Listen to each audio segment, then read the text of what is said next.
일본 자민당과 열린여당이 총선에서 과반 의석 확보에 실패하면서 일본 정계가 후폭풍에 휩싸일 것으로 보입니다. 이번 총선 결과로 자민당 내에서는 이시바 총리에 대한 책임론과 함께 퇴진 움직임도 본격화할 거란 전망이 나오고 있는데요. 일본 현지 연결해서 분위기 알아보겠습니다. 김세호 특파원.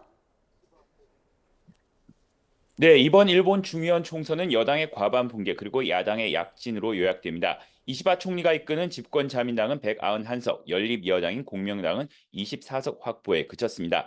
단독 과반에 실패한 것은 물론이고 공명당과 합쳐도 465석의 과반이 233석에 훨씬 못 미쳤습니다. 특히 자민당은 법무상과 농림수산상 등 이시바 내각의 현직 강요 2명이 공명당에서는 이시 게이치 대표가 낙선한 것이 여당의 패배를 보여주는 상징적인 대목입니다. 자민당은 과반을 놓친 것은 2009년 옛 민주당의 정권을 넘긴 뒤 15년 만에 처음입니다. 이 같은 결과는 지난해 연말 터진 자민당의 비자금 스캔들과 이로 인한 불신이 가장 큰 원인으로 분석됩니다. 비자금에 연루돼 공천 배제했던 의원 측에 당 차원의 지원금을 지급한 사실이 드러나면서 비판은 더욱 확산했습니다. 반면 이번 선거전에서 자민당의 비자금 문제를 집중 공략해온 제1야당인 입헌민주당은 기존 98석에서 무려 148석, 국민민주당도 7석에서 28석으로 의석수를 크게 늘리며 약진했습니다. 야당 전체 의석수는 250석으로 자민 공명의 여당 의석 215석을 웃돌았습니다. 네, 이시바 정권의 명운이 걸린 선거였는데요. 향후 전국에 미칠 파장은 어떻게 전망되고 있습니까? 네, 이시바 총리는 지난 1일 취임 직후 역대 최단 기간 중의원을 해산하고 총선을 치르는 승부수를 던졌습니다. 당내 기반이 취약한 상황에서 새 정권 출범에 대한 기대를 활용하려는 의도였지만 과반 확보 실패에 따라 당내 거센 책임론에 휘말릴 것으로 보입니다.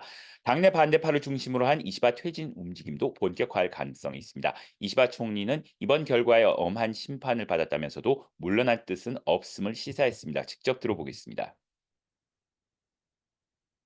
ここに至るまでは相当に厳しいねと思いますし、それは選挙の途中というかな、半ばぐらいからこれは相当きついねということは実感はしてましたね。 반면 크게 약진한 제1야당인 입헌민주당은 이번 기세를 몰아 야당의 새 결집을 시도하며 정권 교체를 위한 작업에 나설 것으로 전망됩니다. 역시 직접 들어보겠습니다.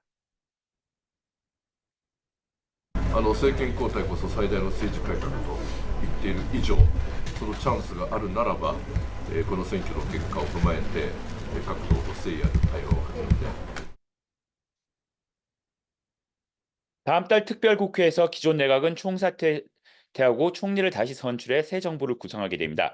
특별국회 총리 지명 선거에서는 각 당을 대표하는 총리 후보 중 의원 투표의 과반을 얻는 후보가 총리로 지명되고 어느 후보도 과반을 얻지 못하면 상위 1, 2위가 결선 투표를 치러 총리가 결정됩니다.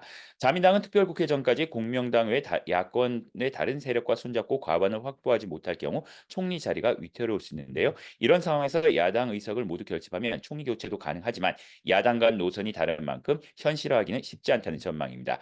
입헌민주당도 당장 정권 교체 시도보다는 내년 참의원 선거 등을 고려해 다른 야당과 대화와 협력을 이어가면서 장기적인 정권 탈환 계획에 우선 집중할 것으로 보입니다. 지금까지 도쿄에서 YTN 김세호입니다.